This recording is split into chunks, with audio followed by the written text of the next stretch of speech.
Welcome to Ruby's Talk Show.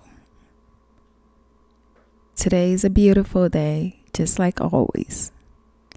And if you would ask me how my life has been, it has been a desire of happiness and cheerfulness, one that can light up flames and quench sadness.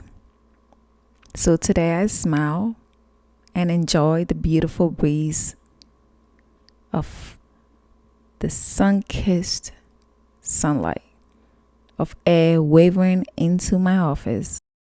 Before this recording, I had lost my last recording. I didn't know how to feel about it.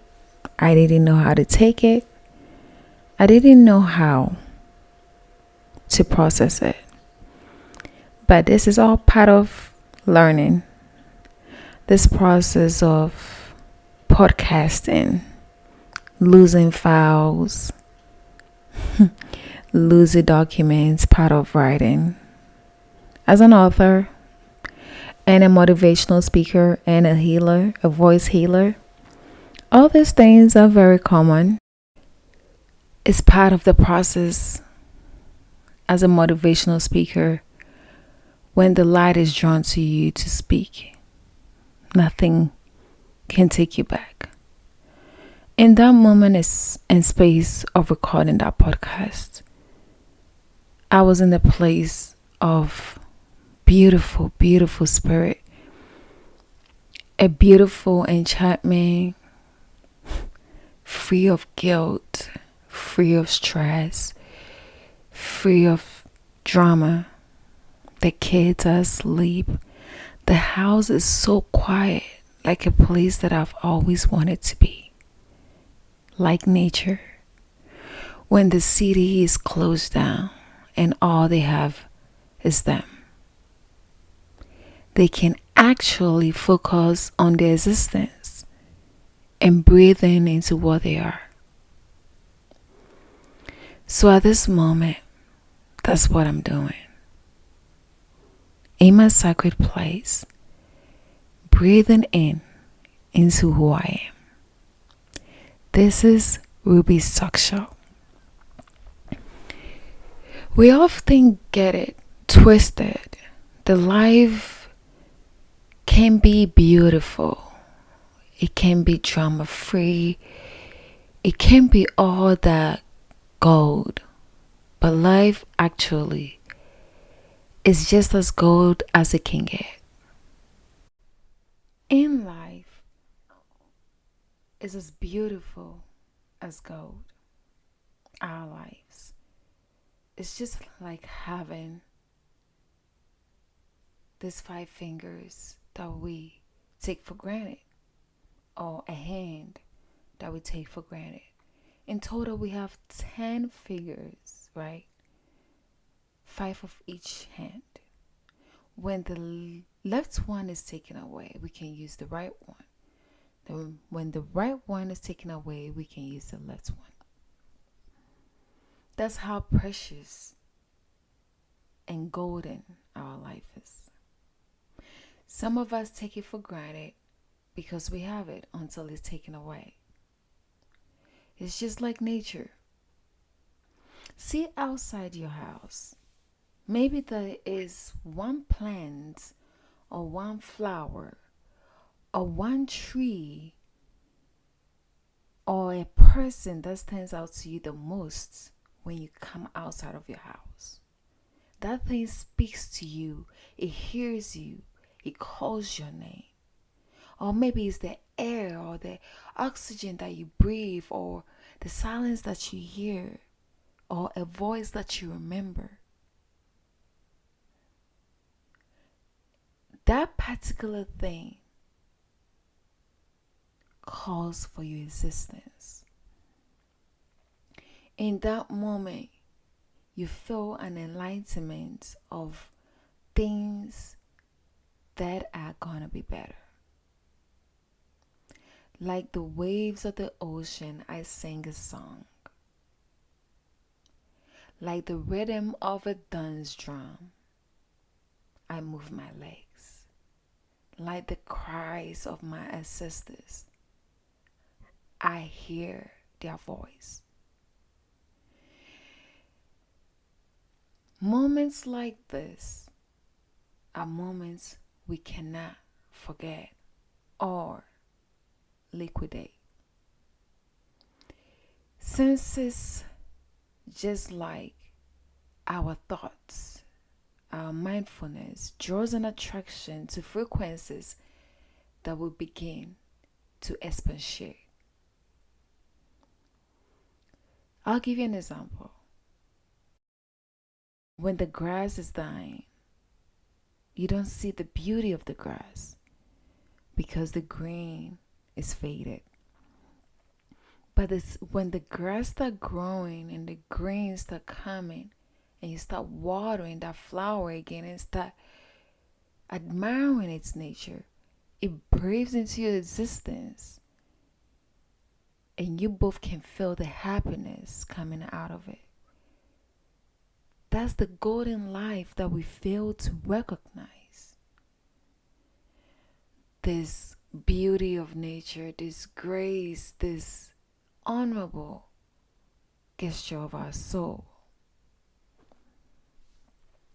This is Ruby's talk show, a moment of healing. I am that I am. Sometimes I don't understand at all. The moments like this are things that I crave for.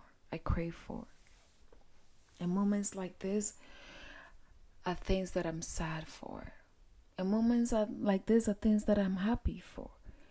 And moments like this are things that I'm joyful for. Moments like this are things that I can sing to. Whatever that moment is, grab it. Grab that moment and make it yours. So I'm sitting here feeling the essence of everything surrounding me. That is my kids, the bedroom, the bed, my ancestors' sand from the slave dungeon sitting next to me. Oh yes, they are sitting next to me. The trees, winter, the cold air, everything that is surrounding me. I just want to smile. I just want to breathe into nature no matter how bad the outside looks. In me, there is a life seeking out to be had. Now, let's not forget when we wake up what we have to attend to. Bills, debts. Sometimes food to even eat is a problem. But always remember that there's a light shining upon you, even in your hunger, in your thirst, in your search for healing, even if you're going through a traumatic journey. This is 2024. People talk about resolution. Maybe resolution is finding yourself. Maybe New Year's revolution is not all about goals and plans and what you want to achieve, because sometimes it doesn't go as planned. Sometimes our New Year resolution or revelation is healing. Then everything else shall follow. Maybe it's forgiving the past that has hunted you for so long and keeps hunting and hunting you and remembering you of the past. Maybe this calls for a change. I might be a victim of such. Not that the past is hunting me. No. The past is the past. It's gone. There's nothing I can do about it. I gotta love myself enough to move on from it. If I don't love myself enough, I'll be stuck in the same place. But I do love myself. So I move from the past to enjoy my present, even though I'm not aware of my future. And even though I know what my future holds for me, which is the greatest gift of all, to make a difference, to make a change, I really do not know when it shall come, or what holds for me, or what in 5 minutes could happen towards my future. Maybe I can win $1 billion in 5 minutes. Who knows? Anything is possible. We cling on to the past as if it's in our present. But yes, some things may draw the past to present, to trauma the events that has long been suffered. We got to be able to handle such situations without attending to such drama.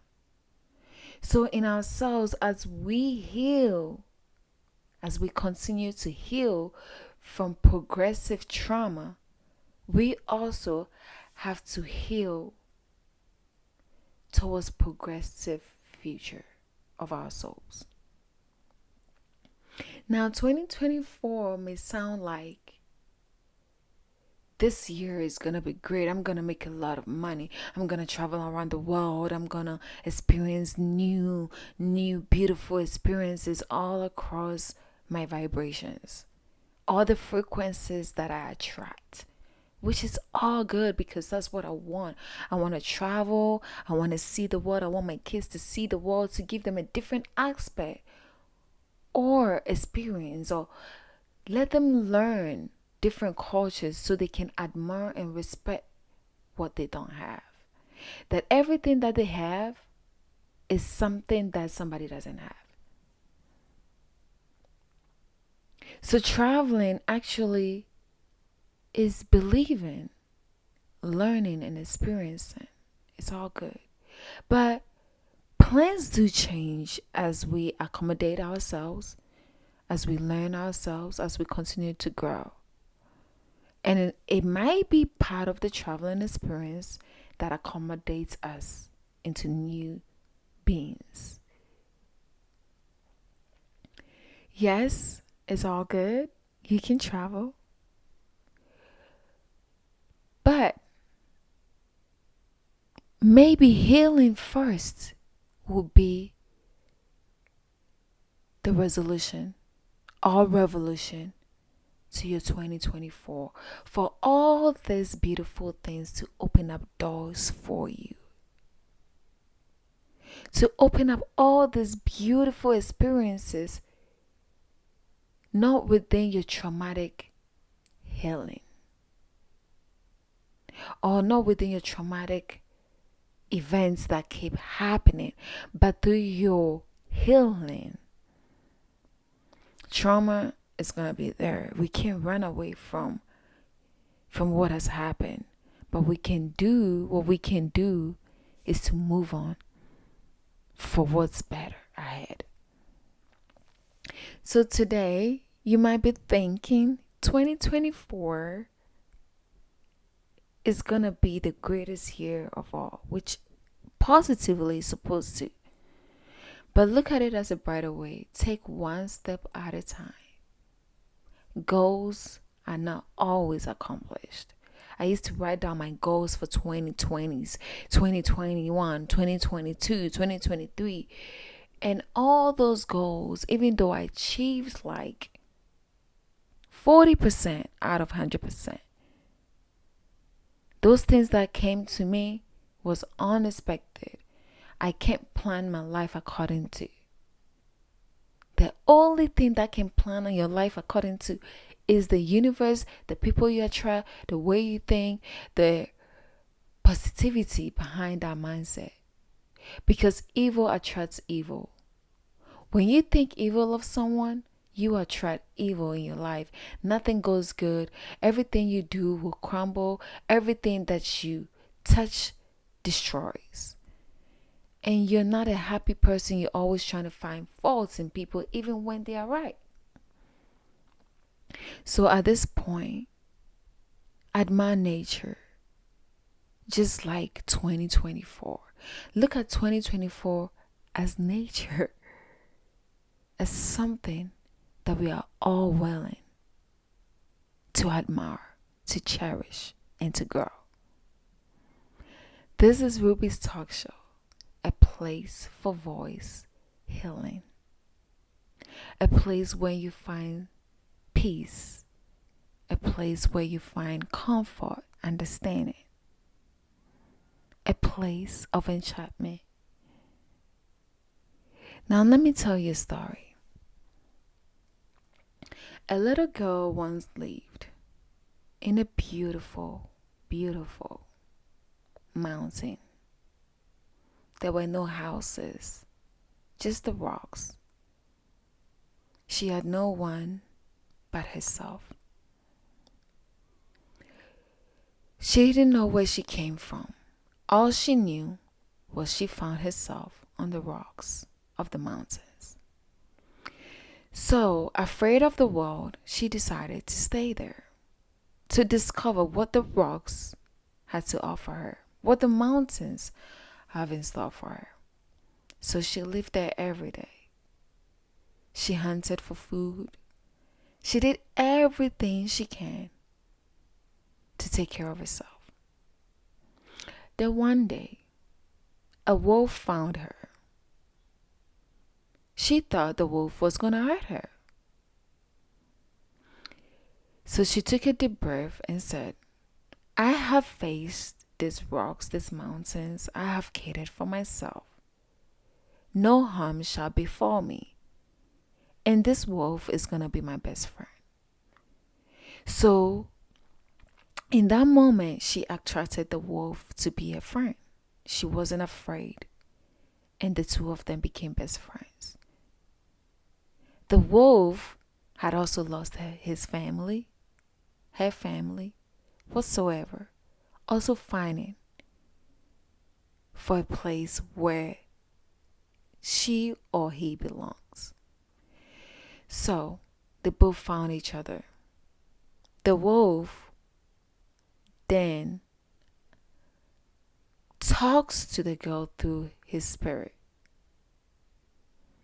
So now the girl is comfortable enough to listen. They share secrets, they laugh, they hunt together, they eat together. And before you know, they explore their world together. Now the wolf thinks there are better people in the world. Now the girl thinks life is not so bad after all. So now they head out to the city. Everybody hated the wolf because whenever people saw the wolf, they thought the wolf was going to hurt. But the spirit of the girl travels through the wolf, and the wolf knows that he is safe in the outside world as long as he or she is with the girl. The same way the girl feels about the wolf outside the city, outside the mountains or the rocks. So in this scenario, you may feel lonely, scared, but there's always something looking out for you. There's always somebody reaching out to hold your hands. There's always somebody asking you to trust them, to take a leap of faith. If not faith, believe. Never lose sight. You are the sight. This is Ruby's Talk Show, a place and a voice for healing. Until then, next episode.